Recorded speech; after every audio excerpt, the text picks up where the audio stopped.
At Thanksgiving dinner, my husband's family handed out gifts to everyone but me. His mother smirked, "We just forgot about you." My husband laughed along with them. I smirked back and said, "That's okay. I didn't forget about you." Their smiles faded as they opened my gift and realized what it meant. For the past 8 years, I've been married to Nathan. He's 42 now, a charming, easygoing man who is incredibly close to his family. By family, I mean his mother Elaine and his 2 sisters, Rachel and Melissa. They are a tight little trio, and no matter how hard I tried, I never managed to break into their circle. From the very beginning, they made it clear that I was always going to be on the outside looking in. At first, it was subtle. They would plan weekend trips and mysteriously forget to invite me, even though I knew they discussed the plans in a group chat Nathan was in. I'd find out about the trip after the fact, usually from Nathan casually mentioning how nice it was that they all got away. When I asked why I wasn't included, he would shrug and say it wasn't intentional. But it was. At every family gathering, they would reminisce about moments from years ago, family vacations, childhood stories, holidays before I came along. They always did it in a way that made sure I had nothing to contribute. They'd laugh together, filling the room with memories I wasn't part of, and when I sat there quietly, they'd glance at each other like they were in on a private joke. I could feel myself disappearing in those moments. Elaine, my mother-in-law, was the worst. She had perfected the art of weaponized politeness. She would smile at me with that tight-lipped grin that somehow made me feel 2 inches tall. Her comments were always just vague enough to give her plausible deniability, just subtle enough that if I ever brought them up, I'd sound paranoid. Once, she complimented the dress I wore to her birthday dinner by saying, "It's brave of you to wear something so unstructured." Rachel and Melissa took their cues from Elaine. They followed her lead like obedient shadows, slipping in snide remarks and exclusionary behavior whenever they had the chance. Whether it was deciding what wine to serve or what music to play during a gathering, I was never asked for my opinion. When I offered it anyway, they acted like I hadn't spoken at all. The worst part? Nathan never stood up for me. Not once. When I told him how they made me feel, he'd laugh like it wasn't a big deal. "They don't mean anything by it," he'd say. "You're overthinking it." He never confronted them. He never told them to knock it off. Instead, he'd chuckle and change the subject, as if their cruelty was some harmless joke I needed to get over. I let it go for years. I told myself I loved him, and that was enough. I swallowed every hurt feeling, every cold glance, every cutting comment because I believed I was building something that would last. But deep down, I knew that I was never going to be truly accepted. I was tolerated. At best, I was a guest in their lives. At worst, I was invisible. Every year, I hoped things would change. Every family dinner, every holiday, I told myself maybe this time they'd see me, really see me. But every year, they reminded me, I didn't belong. And that truth was beginning to settle in my bones like winter. Thanksgiving was always held at Elaine's place, a sprawling home just outside Savannah, Georgia. She loved to host, and made sure everyone knew it. For weeks leading up to the holiday, she'd brag about her handmade centerpieces, her rosemary stuffed turkey, and the heirloom china she only brought out once a year. It was her moment to shine, her stage, her production, and the rest of us were expected to play our roles. I told myself, like I did every year, that this time would be different. That I would walk in and feel like family. That maybe this year, they'd remember I existed. We arrived late in the afternoon. The house smelled like cinnamon and roasted poultry, like something out of a glossy Southern Living magazine. Everything looked picture-perfect, twinkling lights on the mantel, candles flickering gently in the dining room, a curated playlist of jazz standards humming in the background. Rachel and Melissa rushed to hug Nathan, laughing, calling him Big Brother with exaggerated sweetness. Then they turned to me with those same polite, distant smiles. The kind that said, "We see you, but you don't matter." Elaine barely looked at me. She was too busy adjusting a napkin fold or rearranging hors d'oeuvres. Nathan, of course, didn't notice a thing.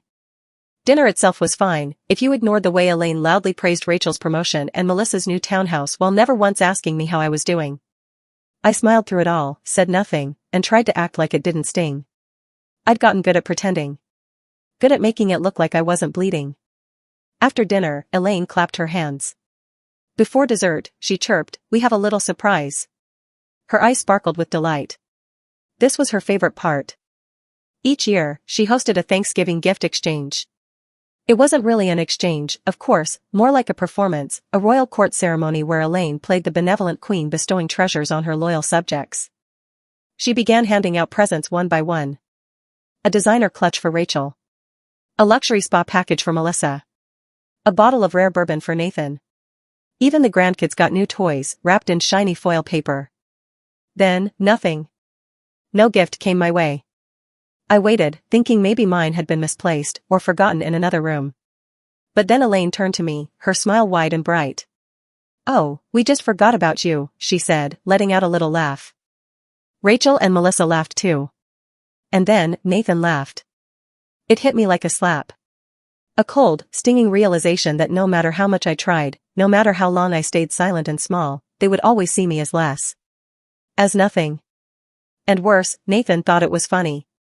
I felt something twist inside me, something cold and sharp. But I didn't let it show.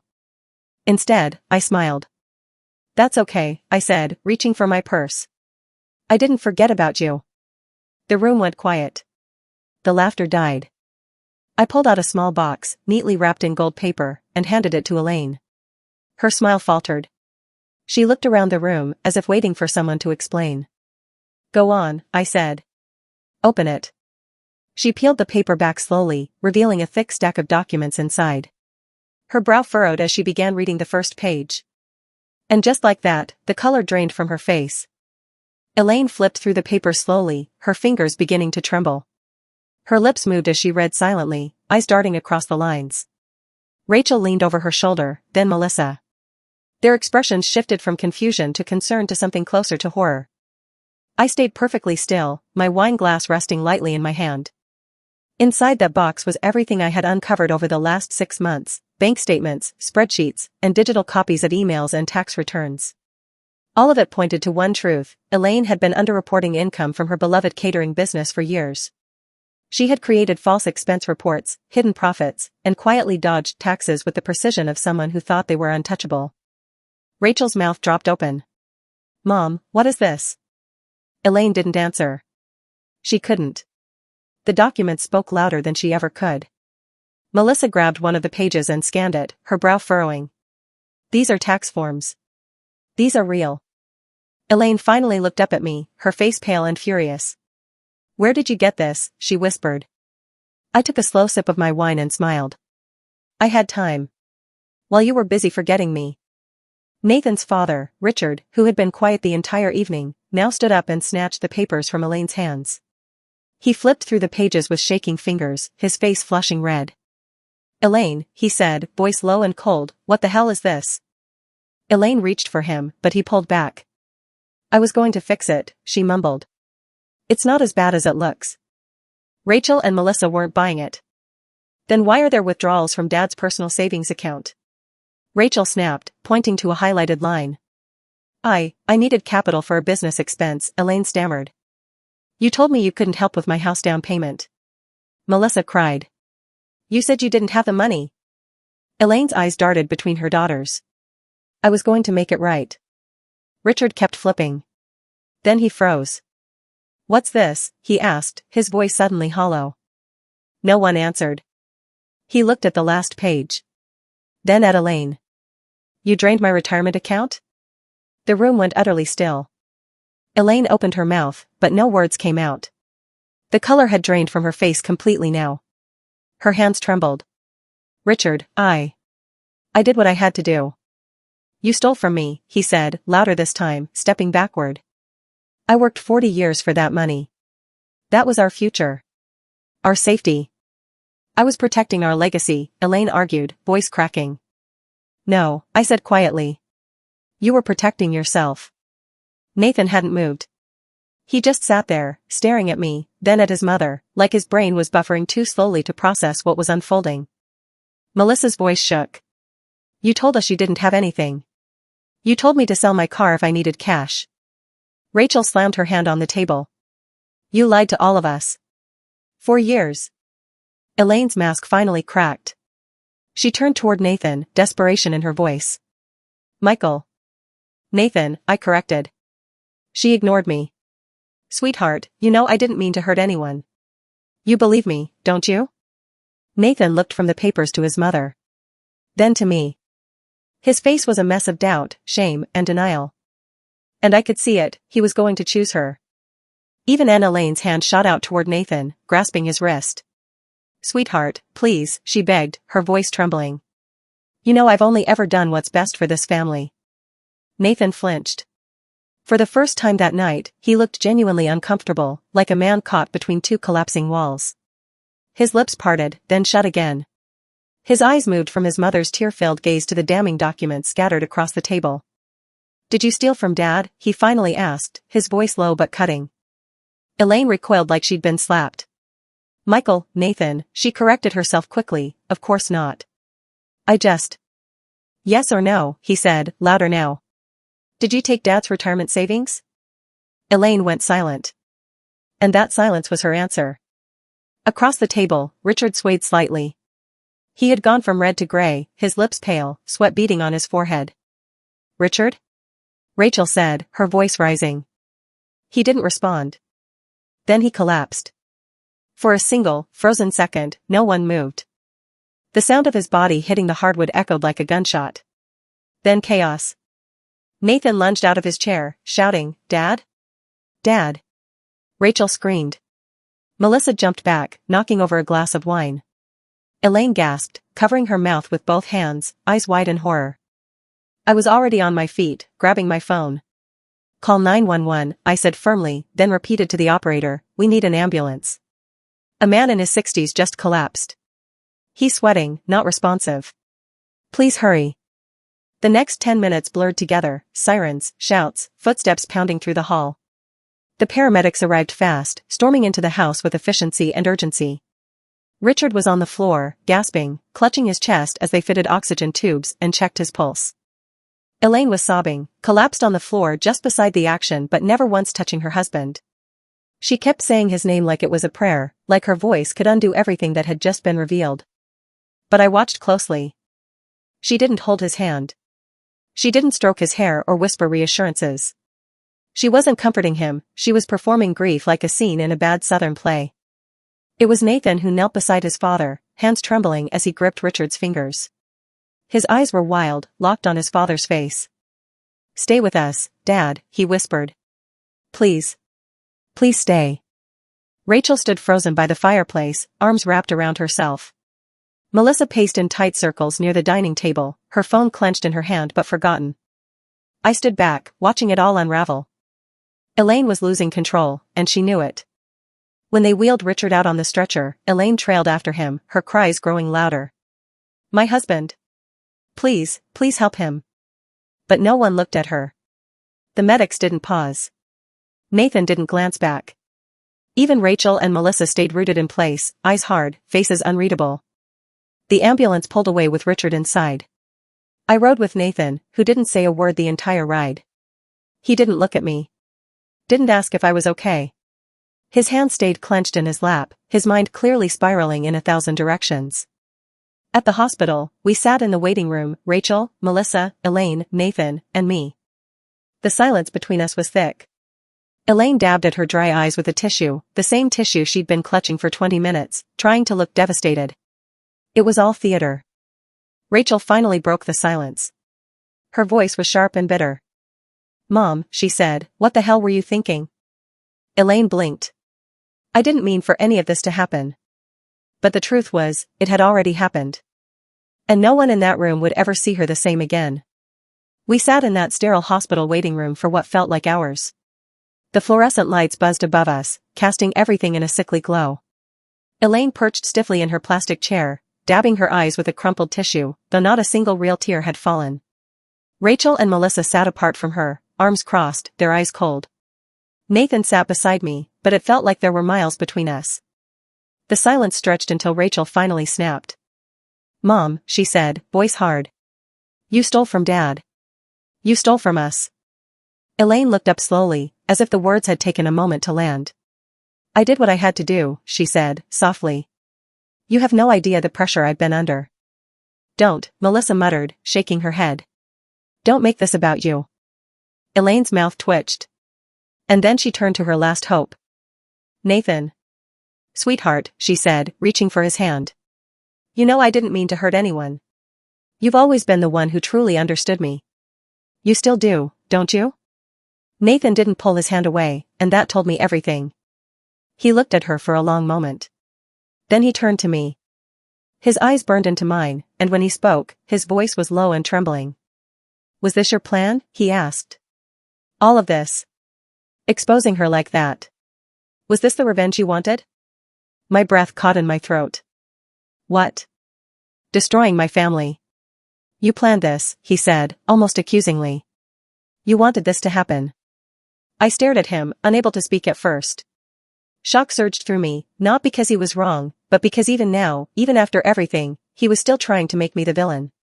And across the room, Elaine's shoulders relaxed. Because she had won him back. After all the lies, all the theft, after watching his own father collapse because of what she did, he still chose her. I stood up slowly. Elaine's eyes flicked to me, and her lips curled into a small, satisfied smile. She thought she'd won. I exhaled a quiet, bitter laugh. Elaine stiffened. What's so funny? You, I said, shaking my head. You're funny. Nathan stood with me, grabbing my wrist. Just stop. Don't do this here. I yanked my hand free. No, Nathan. You stop. The words echoed in the waiting room, slicing through the air like glass. I turned to Elaine first. For 8 years, you treated me like I was nothing. You excluded me, mocked me, pretended I didn't exist. And the second I stood up for myself, you played the victim. Elaine opened her mouth, but I didn't let her speak. Then I turned to Nathan. And you let them. Every single time. You told me I was overreacting. You laughed with them while they tore me down. And now, when the truth finally comes out, you still don't see me. You never did. His jaw clenched, but he said nothing. I reached for my hand, slipped off my wedding ring, and placed it in his palm. His eyes widened. What are you doing? I'm done, I said simply. I waited for years for you to choose me. But I'm not waiting anymore. I already chose myself. Elaine let out a scoff. Don't be dramatic. I smiled. Dramatic? Elaine, I just burned your whole kingdom to the ground in under an hour. Her face twisted. Rachel and Melissa didn't stop me. Neither did Nathan. And in that moment, I knew, my part in their story was over. But mine was just beginning. I walked out of that hospital waiting room without looking back. No one stopped me. Not Rachel. Not Melissa. Not Nathan. I think they all knew, deep down, that I was finished. My story and their twisted little family had ended, and I wasn't going to turn the page back. 2 days later, Richard woke up. He wasn't the same. He looked older somehow, like the betrayal had aged him overnight. But he was clear. Clear about what had happened. Clear about what he had to do. He filed for divorce the same week. Elaine didn't even try to fight it. She didn't cry. She didn't plead. She just sat at the kitchen table in that too-perfect Savannah house, staring at the papers with her jaw clenched, as the life she built on manipulation and silence crumbled beneath her. Richard took everything. The house, the savings, the business. And he had every right to. Because when the IRS finished reviewing the documents I sent, they confirmed everything, and more. Elaine wasn't just sloppy. She was bold. Reckless. She had been hiding money for over a decade. Not just from the government, but from her own husband. From her own daughters. From everyone. Rachel and Melissa cut her off completely. They changed their numbers. Blocked her on every platform. Moved forward without her. It was poetic, really, after all her years of controlling the narrative, she was now completely alone. And Nathan? Nathan reached out 3 weeks later. He sent a text first. Then a voicemail. Then an email. I understand now, he said. I see what you were trying to tell me for all those years. I'm so sorry. I read the message in silence. Then I blocked his number. Because I wasn't waiting anymore. Not for him. Not for apologies. Not for the version of him that might have stood up for me if the timing had been different. That version never existed. He chose her. Over and over again, he chose her. And now, he could live with that choice. Me? I moved on. I found a little townhouse near the marshlands, quiet and sun-drenched, with a porch just big enough for coffee in the morning and wine at night. I planted herbs in clay pots. I adopted a cat. I got used to the silence, and eventually, I realized it wasn't silence. It was peace. Real peace. The kind that doesn't come from being accepted by others, but from finally accepting yourself. People like Elaine build empires out of fear. They control others with smiles and secrets, with guilt and obligation. But when you stop playing their game, when you stop feeding the lie, they lose all their power. She called once. Left a voicemail that started with "I just want to talk" and ended with "I never meant for any of this to happen." I deleted it without listening to the middle part. Because I knew exactly what she meant to happen. She meant to erase me. To reduce me into someone so grateful to be tolerated that I'd never fight back. She underestimated me.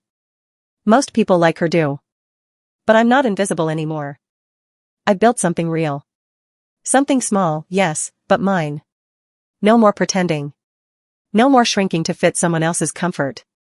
No more begging to be chosen. I chose myself. And that made all the difference.